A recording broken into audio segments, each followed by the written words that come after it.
Hello, everybody. Welcome into the Timeskew Podcast Fantasy Football Kickoff Show, the Thanksgiving edition. It's Thanksgiving Day. We have a lot of football today, some college, some NFL, not as much as usual, perhaps, as we usually have a slate of 3 NFL games nowadays, but we're down to 2 today with the COVID-19 crisis hitting the night game of Pittsburgh and Baltimore. They cannot play tonight. They got postponed to Sunday. A lot of Steelers players are unhappy with that, uncertain with that, as the thing with that is the Steelers have already been kind of clunked around by the schedule. They've kind of been shortened already. They've kind of been given the short end of the stick, some might say, as they had their bye week earlier this year canceled already, postponed, pushed back, yada, yada, yada. So now they're here. They're ready to go against Baltimore. And the NFL says no can do. We can't do that today. We can't help you. So that was a bummer. That was supposed to be the night game. But other than that, now we have 11:30 kickoff on CBS. We have the Texans at the Lions, so that should be fun. That should be interesting to see how Deshaun Watson and Matt Stafford square there, how they face off there. And then later on in the day, we have a division rival. Perhaps whoever wins this game will be in first for at least a little bit of time. It's Dallas and Washington. They kick off later today on Fox. And then tonight, instead of NFL, as I said, the game with COVID has gotten postponed. So tonight in the NFL, in college football, we have New Mexico and Utah State. So at least we do still have 3 football games, but nonetheless, it's not the same without that nightcap NFL game. Still happy we got 2 on this Thanksgiving Day. So get your fantasy questions in, get them in now. Going to help you. We're not joined by Pride today. We'll be joined by Pride again this Sunday. Hope you're having a good Thanksgiving, Pride, and the rest of the Timeskew gang. So it's pretty important to spend time with your family today, watch some football, have some food with your friends and family. I call it the 4Fs: food, football, friends, and family on Thanksgiving. So get your questions in. We're here answering now. Once again, this is a Timeskew Fantasy Football Kickoff Show, Thanksgiving edition. Get your questions in for Thanksgiving. You could find this on StreamYard. You could find this on YouTube. And yeah, now we're here talking. Last night we did step into the Skew Zone, which is every Wednesday at 7 to 8 Central. Every Wednesday, 7 to 8 p.m. Central. So look for us next Wednesday. We'll be here. Other than that, we're going to be here again Sunday, obviously, with the Fantasy Football Kickoff Show. And then we might have some specials, such as today, maybe a Christmas one when we have a Christmas Day game as well. So get your questions in for Thanksgiving fantasy football advice. We love to answer them. We love to help you guys out, or at least try and help you guys out. You never know how it ends up helping or hurting the people. So hopefully it's helping and not hurting. I think last week we did pretty good. We recommended some things to some people. They ended up panning out, at least from what I heard from the people I know. So get your fantasy football questions in. We're going to help you guys out as much as we can here. Other than that, we'll take a deep dive into these games quick before we get these questions rolling. Again, it's early. It's 10 a.m. on Thanksgiving. Some people might be down and out for now. A lot of people probably had a fun Black Wednesday. No time for fantasy until the 11 a.m. hour, half hour before kickoff, I'm sure. We will be answering questions for about a half hour today, though, so we have a couple more, 25, 30 more minutes to get your questions in for Thanksgiving. I know a lot of people probably had Steelers and Ravens players. A lot of people probably had more questions pertaining to the Steelers and Ravens, but we do have a couple games still. So there's guys out there: Antonio Gibson, Duke Johnson, Matthew Stafford, Deshaun Watson, Matt Prater. There's guys out there that could help you win or lose your matchup this week for sure. Antonio Gibson, I'm really high on him. I think he's going to be a Turkey Day stud, while I think a guy like Duke Johnson perhaps may be a Turkey Day dud. We said that in yesterday's show, and I said it again in today's. I'm just not too high on Duke Johnson today. I'm not too sure if a lot of people are high on Duke Johnson today, as in yesterday's show, we had a couple of our contributors or guests pick Duke Johnson as their fantasy dud. I'm pretty sure at least 3 people, including Zach Bussey, our Bears contributor, Stephen Troush, our Jaguars contributor, and myself, we all picked Duke Johnson to kind of be the overall consensus of a dud for today's game. So we're not high on Duke Johnson today. Time skew isn't too high on him, but again, it's getting thin out there. It's playoff time. You never know who may be on your roster, so you might have to start Duke Johnson, which in case at least he is a starting running back, you can tell people that you went down fighting. It's a starting running back, so it's deserving of a start if you don't have starting running backs, obviously. And real quick here, we have some inactives starting to roll in from the 11:30 Central Time a.m. kickoff game. Man, that's 9:30 if you're in California or on the West Coast in Pacific time. That is pretty early for a football game, 9:30. It reminds me of that UCLA Cal game that started at 11 2 Sundays ago due to COVID. Those kids were up at 9 a.m.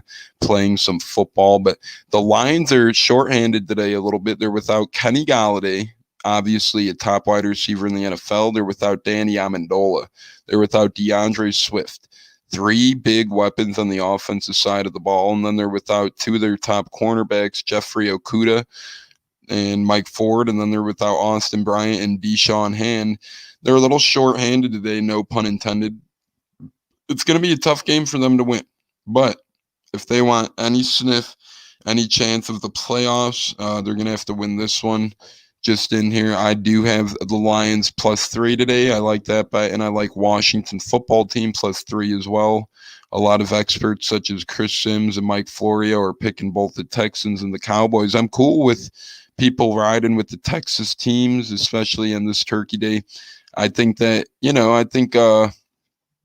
the Lions come fired up on Thanksgiving. They haven't played too well in a couple Thanksgivings now. So we do have questions rolling in here now from Joseph Areola, the host of Cleveland Me. How we doing this early morning? Stafford, Carr, Mayfield, start 2 of those. That's a tough question. I suppose that I like Matthew Stafford a lot today. He had a little bit of a down week last week, obviously. He had a touchdown pass called back to Marvin Jones, which would have indeed been his only touchdown last week, but it's a new week. It's a new week, so I do like Matt Stafford this week, even though he's without Kenny Golladay and Danny Amendola. I think Stafford on Thanksgiving, who is looking to have a big breakout Thanksgiving Day, as he hasn't had one to his standards for a while now. I just think he's ready to go, and his thumb injury shouldn't be a problem. They said yesterday, Wednesday, November 25th, that Stafford does not have an injury designation for this Thursday's game. He'll look to put his injury behind him against the Texans. The Texans' secondary is very not good either. It's a little banged up as well. So I'm going with Matthew Stafford. And then when we look at Derek Carr and Baker Mayfield is at the Jacksonville Jaguars, who may have packed it in for the year already. They're not looking good at all right now, and they do have Mike Lennon coming in to start football games for them. So Mike Lennon is about to be their starter. That's a little scary for Jacksonville. Obviously, that doesn't affect the offensive side of the ball too much. But you like Baker Mayfield's matchup there, but you also like Derek Carr's at Atlanta. Atlanta has a very bad pass defense this year. I'm going with Derek Carr at Atlanta because I think they might be a closer game. I think Derek Carr might have to throw the football more. I think they're going to have to score more points against Atlanta than Cleveland will against Jacksonville. And we all know at the end of the day that Cleveland just grounds and pounds of football with Kareem Hunt and Nick Chubb. I mean, you have 2 of the best running backs in the league. You might as well take advantage of that. I'm staring clear of Baker Mayfield. With this one, I'm going with Matt Stafford and Derek Carr. I think that's the way to go. Matt Stafford, Derek Carr. I've been big on Stafford the past couple of days. I think he really is going to have a big game today. We do have a question also pouring in from Twitter. Let's see here real quick. Thanks, Joseph, for your question. We have Bill Metzger at B_Mets311 asking a question here. He says, I have Atkins, Graham, and Ertz. Atkins plays in an hour. Graham Sunday night. Ertz possibly back Monday night. A, do we prefer Atkins? B, if we prefer Ertz, conditional on him playing, is it worth planning on Graham and going with Ertz if it's knowing that he's playing by Sunday? This is kind of a tough question because, as he said, Atkins plays in an hour, so it's go time. A, do we prefer Atkins? I don't know if we prefer Atkins. He's supposed to do good this week. He's projected to do well this week, but obviously we know how projections roll. B, if we prefer Ertz, conditional on him playing, is it worth planning on Graham and going with Ertz? Well, the thing with Jimmy Graham is I think it could be nice waiting for him because he plays against a vulnerable Packers secondary on Sunday Night Football against his old team. So Jimmy Graham could really be a good viable option just in case Ertz can't go. But we have to remember at the end of the day, Ertz plays on Monday. We're not sure if he's going to play, so I wouldn't bank on Ertz being in your lineup. I would kind of put this as an Atkins or Graham question, and it might be touchdown based. I'm going with Jimmy Graham. I think Jimmy Graham, the Bears do have less weapons. I think Jimmy Graham's a hot target. I think that Jimmy Graham is a good backup play, security blanket just in case Ertz can't go. I prefer both Ertz and Graham over Atkins, although Atkins might be his time this week. His projections are on the up and up, so you never know how that turns out. But I'm going with the Zach Ertz and Jimmy Graham backup plan. I think you could feel safe about doing so right there. We got a question coming in, another one from Pops. This one is via text. He has Matt Stafford, Baker Mayfield, or Alex Smith. He says Mayfield is playing the lowly Jags. Yeah, that's kind of the consensus, is that Baker Mayfield is playing a bunch of lowly credited players on that defense, on that Jacksonville Jaguars defense. We have Baker Mayfield, who could cut him up, but at the end of the day, they're going to be running the football a lot. They're going to be using Nick Chubb and Kareem Hunt to me to propel them to victory. I like my two Thanksgiving Day options. If I'm you, I'm going Matt Stafford and Alex Smith today. I think that Stafford and Alex Smith have big Thanksgiving days. Cowboys secondary is not too good. Sure, they may have looked okay last week, but Minnesota's passing game is nothing. I wouldn't be scared by that. I think Alex Smith is playing better football. I know last week his stats may have been down a little bit, but that's because they were in a gutted out win. They were running the ball well. I think today that Alex Smith really has a chance to go up against a weaker Dallas Cowboys Mike McCarthy-led defense. And I think Alex Smith has a chance to have a good game. So, Pops, I'm going with Alex Smith, Matthew Stafford over Baker Mayfield. That seems to be my overall consensus of this question. But if Baker Mayfield is going to break out any week, I suppose it should be this one because, Baker Mayfield has to break out eventually. He's on the road against the Jaguars. So other than that, we do have another question, or perhaps not a question. Thanks again for that one, Pops. But we have a statement from Tim Crowley on Twitter. Tim Crowley says, I don't have questions. I have a statement, just trying to get your thoughts. I have Fournette and Rojo as my starters in one league.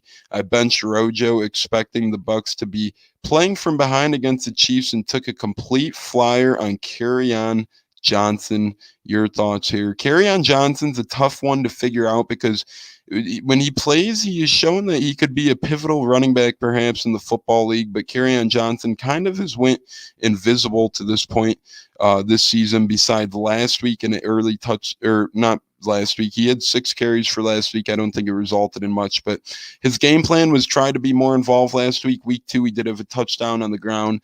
Today, he faces a vulnerable Houston defense. I think that Carrion Johnson receives around 8 to 10 touches today.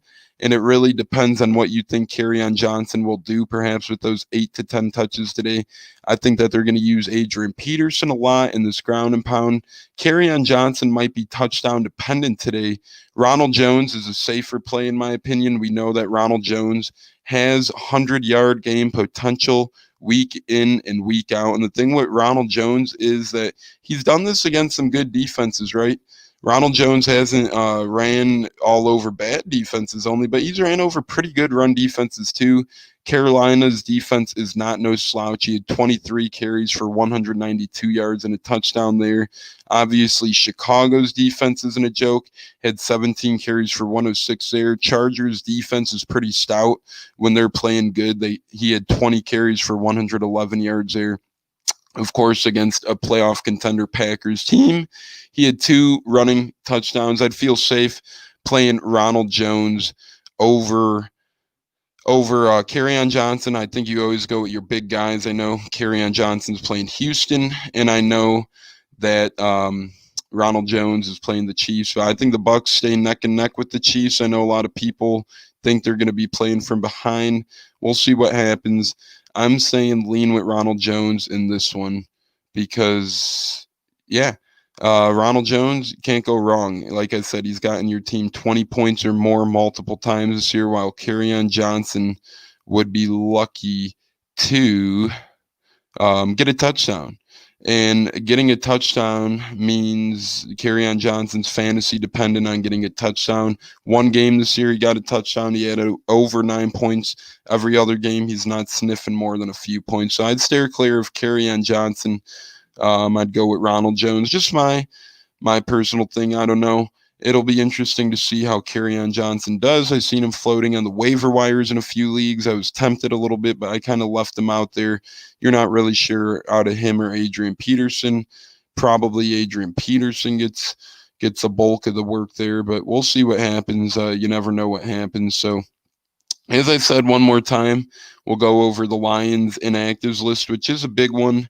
DeAndre Swift, Kenny Golladay, Danny Amendola, 3 fantasy potentials are ruled out. They have a couple good defenders like Jeffrey Okudah ruled out as well.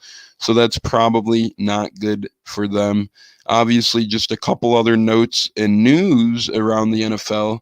We have a couple things like Jacksonville Jaguars getting a new quarterback, Mike Glennon. And then we have Brandon Allen starting for the Bengals this week. So if you are on one of those 2 QB league, starting 2 QB leagues, you might need to look at these guys as you might not have many options left on the waiver wire with bye weeks and whatnot. And we do have a little Washington football team news. It does say Washington wants Alex Smith back in 2021. According to Ian Rappaport this morning, the Washington football team wants Alex Smith back with the team in 2021. The team has been blown away with Smith's return from a catastrophic leg injury to now taking over the starting job for Washington. Again, they started with Dwayne Haskins as their starter. Then Kyle Allen came in to be their starter until he got hurt. Now it's Alex Smith. Rappaport adds it's not clear if Smith would like to continue playing beyond the season. He's under contract through 2022 and is set to make a base salary of $19 million next year. So obviously a lot of money riding on the table for Alex Smith. Smith, who's 36, is a former first-round pick of the 49ers back in 2005. After 7 years in San Fran, Smith was traded to the Chiefs. Obviously, we all know that. This is according to NFL Trade Rumors Co. and Ian Rappaport. So Alex Smith gaining interest from the Washington football team. That's an interesting one. We got another question rolling in here from Pops. He asked Eric Ebron or Jack Doyle in non-PPR formats. I'm leaning with Eric Ebron here. The Steelers offense kind of looks for him in the red zone, I feel like, a little more than the Colts do for Jack Doyle in the red zone. The Colts have a couple more tight ends on their team as well who they look at, like Mo Alley Cox and Trey Burton in the red zone. Meanwhile, the Steelers really only red zone threat as a tight end is Eric Ebron, and Ebron does have 3 touchdowns in the last 4 weeks. So I'm going with Eric Ebron here. I don't think Jack Doyle's ceiling is too high besides his touchdown ability, and with those other tight ends being out there, it's tough for him to get going. Jack Doyle this year, his fantasy line goes as followed: 4.9 points, 0 points, 1.2 points, 0 points, 8.9 points in a game where he had 3 for 29 and a touchdown, 7.8 points where he had 2 for 18 and a touchdown, 0 points. Then he was out against Tennessee, and then against Green Bay, he had 1 catch for 6 yards and a touchdown. Very touchdown dependent. I'm leaving Jack Doyle on the waivers or on my bench this week. He averages just 3.7 points a week in non-PPR formats, whereas Eric Ebron averages 6 points a week in non-PPR formats. So Eric Ebron almost averages double the amount of points that Jack Doyle does, and he gets almost double the targets that Jack Doyle does as well. I'm sleeping good at night. I'm going with Eric Ebron. Here we have a question incoming from Olivia Scordato now. Thanks, Olivia, for the question. Marvin Jones or Curtis Samuel? Marvin Jones. I'm going with Marvin Jones today, and that was a quick one for me. They're without Danny Amendola. They are without Kenny Galladay. They're without DeAndre Swift. Those are three guys who catch passes for this team. I know DeAndre Swift is a running back, but they like him coming out of the backfield. And Marvin Jones should have had a touchdown last week. His touchdown sadly got called back by a penalty. Matthew Stafford threw a nice ball there. If Marvin Jones' touchdown would have stayed last week, it would have been 5 touchdowns in 4 weeks for the big guy, including almost a 100-yard game and at least 3 receptions in each of those games. I think Marvin Jones has a big game this week without a couple of the Lions' top-tier targets and weapons for their team. Especially, you look at Curtis Samuel, he's done better in fantasy. He's been more relevant lately, of course, but he's kind of been boom or bust. Last week, he got 13.4. But the week before, he had 1.2, and then the week before that, he had 17.8. This week, he goes at Minnesota. That's not a fun place to play, not an easy one to play, although Minnesota's D is hit or miss this year. I don't think that Curtis Samuel is the key to the Panthers' success. Christian McCaffrey is out, so we might see more of Samuel out of the backfield, perhaps, as we've been seeing a little bit. He does have at least one rush in every football game this season, as he's kind of like Robert Woods. But with that being said, I'm feeling comfortable going with Marvin Jones with this injury-riddled Detroit team.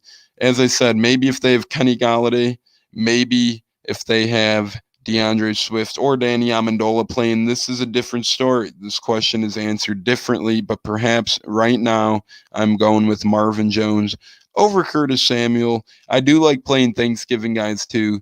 I enjoy playing Thanksgiving guys when it's Turkey Day. I feel like football on Thanksgiving is always fun. We got a couple more questions here in this quick Thanksgiving live stream, Thanksgiving fantasy live stream. Thanks, Olivia, for the question. Feel free to ask more if needed. We got Joseph's question. I'll pull up here quick. We have Joseph once again asking, rank these for fantasy Turkey Day: stuffing, mashed potatoes, green bean casserole, apple pie. You can throw green bean casserole right out the damn window. That just sounds too healthy to be a top tier fantasy or Thanksgiving option. I got fantasy ingrained in my head. I don't mind a little bit of green bean casserole, but too much of it is never a good thing in my opinion. You can never go wrong with stuffing. It depends how the stuffing is made, though. There's a lot of different types of stuffings out there. So that is the biggest hyperbole in stuffing. I know some people put too much damn peanuts or onions or a bunch of weird shit in their stuffing, which is okay sometimes, but to me, it's not that great all the time. Stuffing is really hit or miss. It's probably one of the most inconsistent fantasy plays on Thanksgiving that you trot out to your table. You just don't know what you're getting on stuffing this day of the year. Mashed potatoes is a little more consistent. Here's the key, though. Does the mashed potatoes come with the gravy, or is that considered another fantasy asset? I'm not sure how that's viewed. If mashed potatoes is circled in with the gravy to begin with, that's a very intriguing option. I spoke my mind on green bean casserole. Apple pie is fantastic. It's a dessert, obviously. Probably that and pumpkin pie are the two most beloved Thanksgiving Day desserts for the American people. If I had to rank these Thanksgiving Day foods, now I'm getting hungry just thinking about it, but I'm going with mashed potatoes 1. I'm assuming that it's with gravy. I'm giving mashed potatoes the edge because I think that and gravy are 2 peas in a pod. I'm going with mashed potatoes 1. I'm going with apple pie 2, just because we know the consistency. I'm going with stuffing 3. Stuffing is great most of the time, but you just never know. It's a little risky getting that stuffing in the mix sometimes. I know I have a buddy who's allergic to peanuts. I went to a Thanksgiving last year. There were damn nuts mixed into the damn stuffing. I don't know about that. If you put peanuts in your stuffing, I think you got to reevaluate your stuffing, in my honest opinion. And then rounding that out, I go green bean casserole. I think green bean casserole comes in last. I think it's okay. I think it's mediocre. Every year I eat a little bit of it. I don't know what the hell's inside of it. It has green beans, obviously, with a clump of other stuff. Green bean casserole is decent. It kind of looks like jail slop, though. You know, that stuff where you're in jail and they just put food on your plate, blah, blah, blah. That's what it reminds me of a little bit. So once again, I'm going with Turkey Day rankings, mashed potatoes, apple pie, stuffing, green bean casserole. That was a cool question. That was a fun one. Thanksgiving already got me hungry. I'm going to leave that one up until we get a further question. We do have a text again from Pops, man. Pops, thanks again for the question. Active day for you, my friend. 2 out of these 4, James White, Damian Harris, Devin Singletary, or Nyheim Hines in a non-PPR league. Right when everyone wrote off James White last week, he actually had a decent-sized game. It's really hard to not start Damian Harris right now at this given time, though, and they're both out of the Patriots' backfield. Damian Harris, week in and week out, has proven how big of a threat he is on the ground, and he averages 9.6 points per week in fantasy. I'm just going to go over Harris's last 4 weeks quick. Week 8 at Buffalo, he had 16 carries for 102 yards and a touchdown. Then against the Jets, he had 14 carries for 71 yards. Baltimore, 22 for 121. At Houston, 11 for 43 and a touchdown, along with the catch and 11 yards there. I think Damian Harris is a must start, especially over James White. But then it gets tricky with Hines and Singletary. Obviously, Nyheim Hines has been one of the more breakout backs as of late. Last week, he took a backseat. Nyheim Hines is just really inconsistent. So be prepared to deal with the inconsistency that Nyheim Hines brings to the table. Nyheim Hines only has double-digit fantasy points 3 weeks this season, but those double-digit weeks are extraordinary weeks. Week 1, he had 19.3. Week 8, he had 18.2. And Week 10, he had 23.5. Other than those, he has not scored over 6.1 points in a week. Although Hines is intriguing, then you look at Devin Singletary, and you're kind of figuring out Devin Singletary might be falling out of favor a little bit in that Buffalo backfield. It seems as Zach Moss is kind of overtaking things. Devin Singletary is 4 for 15, 1 fantasy point last week. And then the week before that, he only had 2 carries for 1 yard, 3 catches for 33 yards. I'm going with Damian Harris and Nyheim Hines this week. I bank on Harris's consistency because the biggest backbone of Damian Harris is consistency. When he plays, he's going to get you almost 9 to 10 points every week. He's just that good of a running back. These Alabama running backs are just bred different, and Bill Belichick loves those. James White's hit or miss. That I give Nyheim Hines the edge. I think he's a better James White pretty much at this point in time, at this point in his career. I'm just not factoring in James Hines over Nyheim Hines. And then Devin Singletary, I'm not really sure why or how he fell off, but we didn't know when the Bills, drafted Zach Moss, a running back in the 3rd round. Eventually, he'd probably be their go-to guy. He's overtaking Singletary in carries day to day, week to week. Last week, he had 7 carries. He outcarried Singletary. The week before, he had 9. He outcarried Singletary there by 7 carries. And then in week 8 against New England, he had 14 carries for 81 yards and 2 touchdowns. This is Zach Moss. So it seems like Buffalo's trying to pass the torch here from Devin Singletary to Zach Moss. So that is my answer. I'm going with Nyheim Hines and Damian Harris. I think those 2 will be the key to your success, Pops. So enjoy playing those guys there. And just about that, it's a couple minutes away from wrapping up. I'll answer a couple more questions if we get them in here shortly. And we do have another question coming in from O-Line's the Best Meyer. Here we go. O-Line's the Best Meyer asks Mike Davis, Kalen Ballage, J.D. McKissick, Kenyon Drake, Raheem Mostert, PPR, pick 2 or 3 if one should replace A-Rob. I need help. I need to win this week. Man, that's a pretty loaded question. To me, if you need to pick 2 out of those running backs, you got to go Mike Davis. When Christian McCaffrey's out, it makes Mike Davis a must start, in my opinion.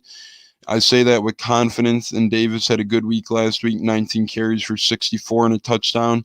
Sure, the past couple weeks before that, McCaffrey was in against KC. Davis took a back set. Then against Tampa, Mike Davis got hurt. But then last week in the true full game starters load, he was used to getting there for a little bit without Christian McCaffrey when he was banged up. He did end up getting 19 carries for 64 and a touchdown, 2 receptions for 15 yards. Kalen Ballage is a little banged up. If Austin Eckler does play, I don't like Ballage. So right now I'm steering clear of him because it looks like perhaps Austin Eckler might play the last I've read, although he's coming off from IR. So you're not really sure how often or how involved Austin Eckler might be back there. But it says he's slated to practice Wednesday. That was his latest news. And Kenyon Drake, J.D. McKissick, Mostert. Obviously, Mostert is kind of in the same boat as Eckler. We're still not 100% sure if Raheem Mostert is going to suit up for the 49ers this week. Some people expect him to return for sure. Kyle Shanahan said that his ankle's day-to-day. It's going to be reinforced with him and Tevin Coleman. They also have Jerick McKinnon. They have a lot of guys back there. Jermichael Hasty. So I'm going to go, if it's in a PPR, I'm going Mike Davis and I'm going J.D. McKissick. I think J.D. McKissick gets a lot of catches today. I like his chances. I'm going with Mike Davis and J.D. McKissick there. Kenyon Drake is splitting time with Chase Edmonds, of course. That's why I didn't really mention him too much. That backfield is as good as anyone's guess, especially with Kyler Murray taking a lot of snaps back there. Kenyon Drake had a touchdown last week, but he wasn't too productive. He had 11 for 29 and a touchdown, 4 for 31. And then Chase Edmonds continues to get carries and looks out of the backfield there. And then obviously they have Kyler Murray as well. So it's never easy to trust any of those Cardinals guys. Chase Edmonds had 11 points last week, primarily in the passing game. He's always looking to take action away. I'm going with Mike Davis and J.D. McKissick. That's just my gut. That's what I'm going with. 3, if one should replace A-Rob, no. I think you're safe with Allen Robinson out there. I wouldn't pick 3. Allen Robinson in a PPR league, to me, is a must-start this year. Thanks, O-line is the best Meyer. Real quick here, we have another question, 3rd or 4th from Pops via text. Pops, thanks for the question. He says pick between 2 of these 3 old men. This is old wide receivers right here. He is A.J. Green, T.Y. Hilton, Larry Fitzgerald, non-PPR. That's a tough one. You're expecting T.Y. Hilton to get a touchdown and perhaps maybe break out one of these days. I mean, he hasn't done much this year, so I think that T.Y. Hilton perhaps is a play. At least he continues to be looked at in the Colts game. He has a little more chance to me than Larry Fitzgerald getting in the end zone. And then we're not really sure what to expect with A.J. Green with Brandon Allen as his quarterback, but we do see A.J. Green getting more involvement last week with 4 receptions for 41 yards and a touchdown. Maybe the Bengals realize his numbers are down and wanting to pad his stats. Pops, I'm going with A.J. Green and T.Y. Hilton. Never easy to leave Larry Fitz on the bench, but I'm doing that this Thanksgiving week. We got a question coming in. Oh, but real quick, you're welcome. O-line is the best Meyer. You're certainly welcome for telling you to stick A-Rod in that lineup.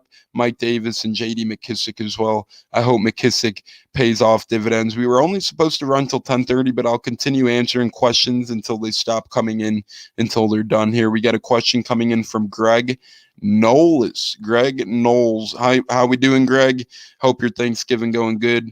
Hey, man, I want to play the 2 games today. I love it, Greg. I always want to play guys in the games today. I want to play the 2 games today. Who do you think are sleeper running backs and wide receivers? Well, I'm not necessarily sure who you're looking into, but Carrion Johnson, obviously, I wouldn't start him over Ronald Jones, but if he is available in your league today, he's definitely worth a look since DeAndre Swift is out. If you want to get involved in Thanksgiving, Carrion Johnson's a running back who's available in 76% of ESPN fantasy football leagues. So I'm thinking that you're in good hands, thinking Carrion Johnson might be a sneaky, good, safe play here with DeAndre Swift out. We're really not sure how much action or who's going to be the majority carries leader out of that backfield. I'm just assuming AP, but it could be definitely anybody. We never know. AP only had 7 carries for 18 yards last week. Carrion Johnson and Adrian Peterson are both majority available in ESPN fantasy leagues, though, so look for them. And then that's the early game. Also look for other guys in the later game if you're looking for perhaps a running back to start to play. J.D. Mckissick, he's only available in 25% of ESPN fantasy leagues, but J.D. Mckissick has been very good this year. Go out and perhaps get J.D. Mckissick. If you're feeling like you need a pass catching running back, especially, he's a really good option there. A sleeper wide receiver I like to watch is Steven Sims Jr. He's not owned in any but 2% of fantasy football leagues. This guy back-to-back weeks now is showing perhaps a little bit signs of life. 5 receptions for 46 yards for Washington in week 10. Week 11, he had 3 catches for 13 yards and a touchdown. We'll see if Steven Sims Jr. can keep up that fantasy under the radar streak going. Perhaps obviously you have a couple other guys in Washington there. And then in terms of Dallas, I don't really think they have any under the radar guys to play. Their wide receivers are kind of bigger names there. So I'm not really sure. I would go with Carrion Johnson, Adrian Peterson, 2 guys in that game to look out for in the backfield perhaps. And then out of the wide receivers, I'd go Steven Sims or perhaps Kiki Kuti, a guy who was looked at a couple years back to perhaps maybe be bigger in fantasy football. He was a rookie a couple years ago. He kind of disappeared this year to this point. But last week, Kiki Kuti found his way into the end zone. Let's see, with Randall Cobb out today and Kenny Stills out today, could Kiki Kuti end up becoming a thing? I think he could.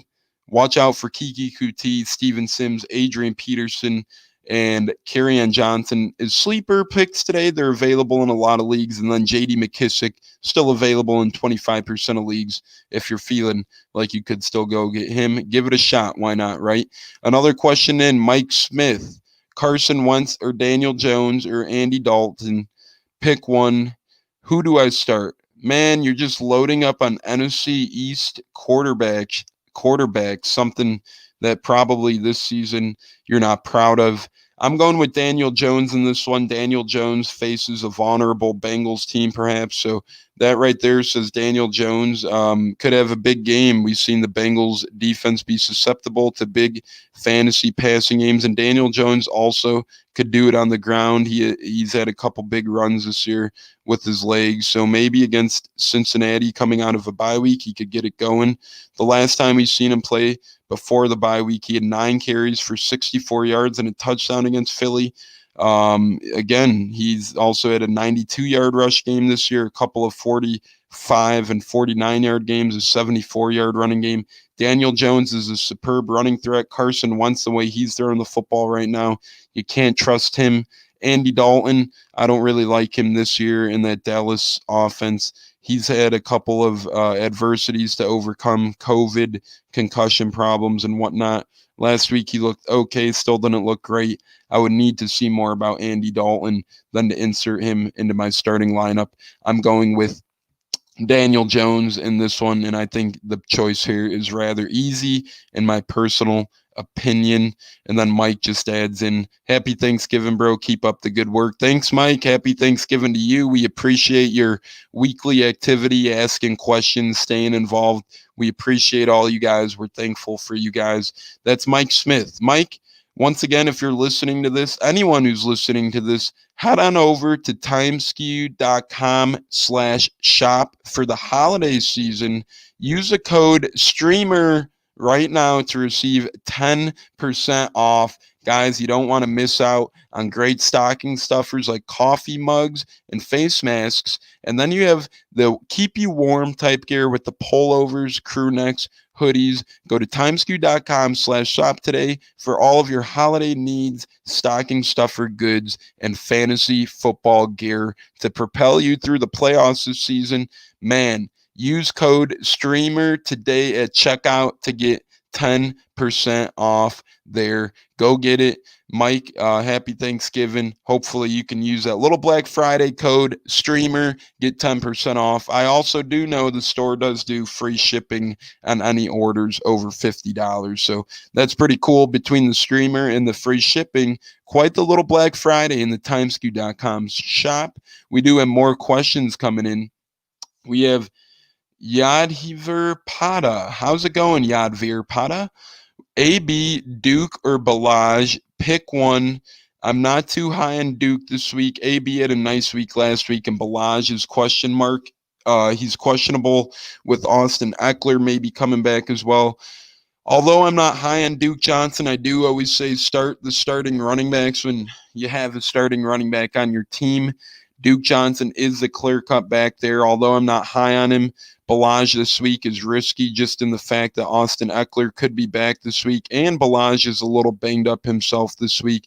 So with those two scenarios happening, it's a little risky. Balaj, he was limited yesterday with the ankle and calf injury. If Balaj ends up unavailable or limited this week, look to Josh Kelly or Tromaine Pope, perhaps. Once Eckler is activated, Balaj's value will take a hit, but that's not a lock to occur this week, according to ESPN. I don't know. They're a little iffy in Balaj, so am I. Antonio Brown, he's had a couple good games now with the Tampa Bay Buccaneers every week. He seems to be getting more and more involved in the offense. Last week, he caught 8 for 57. I'm still going with Duke Johnson. I think Duke Johnson is a superb option here. He's their starting running back. He should get majority of the looks today for Houston.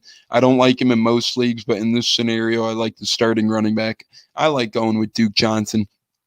Couple more questions pouring in here. Man, I was about to shut this thing down at 10:30. Then we got a boatload of activity, boatload of questions coming in. I love it. We got Garrett Yonker. Hey, Garrett, how you doing? Happy Thanksgiving. Hope you enjoy this day. Should I play Hockenson or Andrews in a standard league?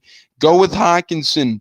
I think Hockenson is going to have a nice Thanksgiving day today, especially with Swift out, with Galladay out, with Amendola out. This Detroit offense is going to be looking for guys to go to. That's why I think that Marvin Jones and TJ Hockenson are superb plays this week. And Hockenson is a top 5 tight end in fantasy football this year. Meanwhile, Mark Andrews has kind of been up and down this year. Last week, he did pop off 5 catches for 100 yards. He's still a top 5 fantasy tight end as well. I believe he might be slightly ahead of Hockenson, but this week, Andrews is a little banged up. Mark Andrews is questionable heading into Sunday, a Sunday game that's questionable within itself with all these COVID cases in Pittsburgh and Baltimore. I'm going with Hockenson. I like the Thanksgiving Day play. I like playing a top 5 tight end going against a very, very, very poor Texans pass defense. I think that we can look for TJ Hockenson to have a big Thanksgiving Day and to carve up that defense like a turkey. Thanks for the question, Garrett. I'm going with TJ Hockenson over Mark Andrews. We got Bars in the Tuck. How we doing, Bars in the Tuck? Happy Thanksgiving to you. Hope it's a good one. Pick one. Alex Smith, Nick Mullins, Brandon Allen, Fitzmagic. No, Tua's playing. I know there's a couple things being said about Tua, whether it's injury-wise or bench-wise, blah, blah, blah. I just think Tua's going to play for sure. Although he's questionable, he was limited. I just don't see Tua sitting out this one in a playoff race.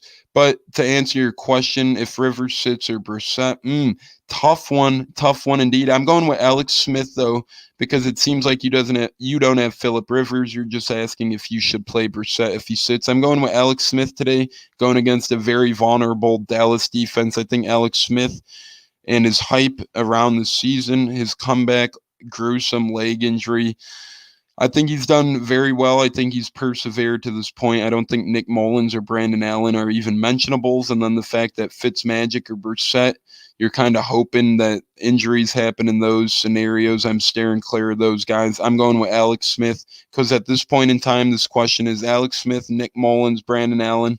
I think it's clear to go with Alex Smith. Thanks, Bars in the Tuck, for that question. Rajver Ashad says, hey guys, happy Thanksgiving to all my Americans. Rajveer, happy Thanksgiving to you, my brother. Thanks so much for tuning in to the TimeSkew podcast fantasy football show. We appreciate you. Happy Thanksgiving. We're thankful for you. Man, we still have more and more questions rolling in. I do love this. We're going with Clamped as asks Zeke or JD McKissick. Although I like JD McKissick today, in a PPR league. I think Ezekiel Elliott is just too big of a fantasy football name to not be played. In fact, I think he's too big of a fantasy football name to even be in this type of question. I do like J.D. Mckissick a lot for what he's done this year. He's a guy who's had a lot of uphill battles to overcome in his career, but Ezekiel Elliott, let's not remember, in non-PPR leagues is still ranked as the 6th running back in fantasy football. Last week he had over 100 yards on the ground and he had a receiving touchdown, and then he does also have a good amount of other touchdowns on the year. 6 to be exact, besides last week's touchdown. So Zeke has 7 touchdowns. J.D. Mckissick isn't a big touchdown guy. I do think Mckissick is going to have a good game out of the passing game. We'll see what happens, but I'd go Zeke here. Zeke's going to get a lot more carries. Zeke is that focal point of that Dallas offense without Dak Prescott. I just can't see the Cowboys not using Zeke to the max. And the Washington football team is Antonio Gibson, who I think is going to be a fantasy stud today. I said in yesterday's show, my fantasy stud to look out for in the Washington game is Antonio Gibson. They still sprinkle in Peyton Barber at times. I'm going with Zeke, but I do like J.D. Mckissick today as well. In this question, I'm going Zeke. We'll go back to Raj Ver here. How we doing, Raj Ver? Need a flex between Amari, T, and Singletary, and my tight end between Logan Thomas, Hayden Hurst, full PPR. Thank you in advance. Thank you for the question, Rajveer. You had kind words earlier. Now you're asking this question. Thanks. We appreciate it. The thing is here, there's a lot of intriguing options, kind of boom or bust candidates, as T. Higgins is a rookie who is showing signs of potential with Joe Burrow, but now without Joe Burrow, I do think T. Higgins' fantasy value takes a hit. I'd be cautious there. Devin Singletary, I'm not too high on, especially after the past couple weeks where it seems as if he's fallen out of favor of Zach Moss in that backfield. Amari Cooper looked to take a step in the right direction the past couple weeks. 5 catches for 67, then 6 for 81. It could be a matter of time before Amari Cooper breaks out today. I'm going with Amari Cooper over T. Higgins and Devin Singletary. And then with your tight ends, between Hayden Hurst and Logan Thomas. These are 2 intriguing options. Really, Logan Thomas wasn't too much of a candidate or an option coming into the year, but now he is.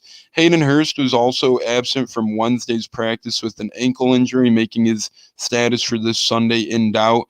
Obviously, Falcons like to throw the football a lot. Hayden Hurst averages 5.9 points a game in non-PPR leagues, but as I keep saying, Washington faces a vulnerable Dallas team today, and I enjoy playing Thanksgiving guys.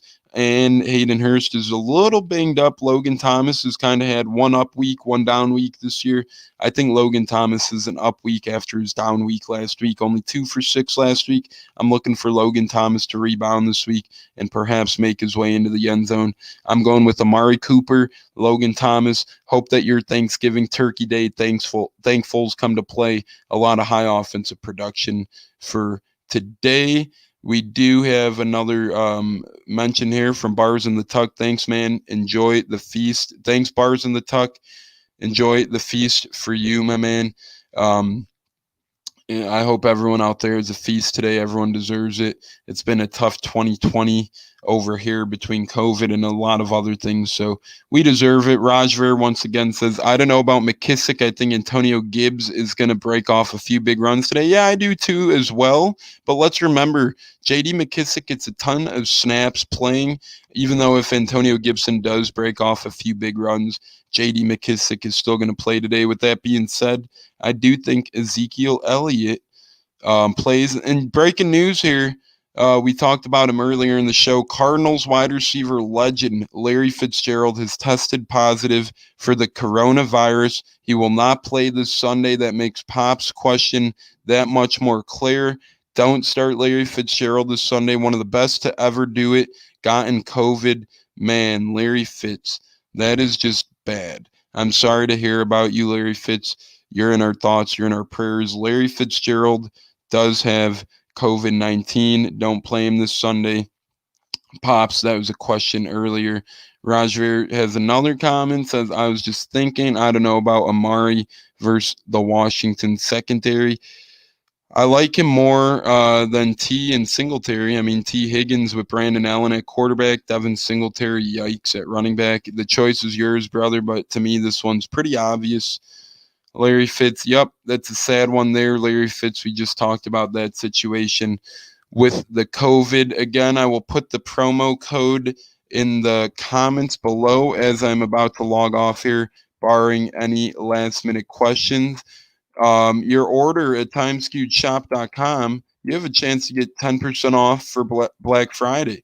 And that's along with free shipping on orders over $50 as well. Use the code STREAMER today at checkout. Get 10% off your order, your holiday goods, your holiday needs. Guys, that's going to be it for this episode. I spelled "you're" wrong. I was typing it in a little quickly. Thanks so much for joining this Thanksgiving Day fun, this episode. Thanks so much to Rajveer, Bars in the Tuck, Mike Smith, Joey Areola, Popsman, Greg, everyone else, Olivia, Garrett.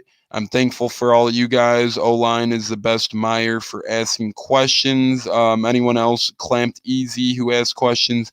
Thanks so much, everybody, for asking questions. I'm Tampa Tones on behalf of the Timeskew Podcast and Timeskew Podcast Network, the TSPN. We are out. Have a great Thanksgiving. Get your bellies full. Get your football on. We don't have any more questions. That's all for me. Have fun with friends. Have fun with family. Wrap those Christmas gifts. Decorate those households. It's going to be a good one. I'm Tampa Tones. So long. Farewell. Thanks for joining me this Thanksgiving morning.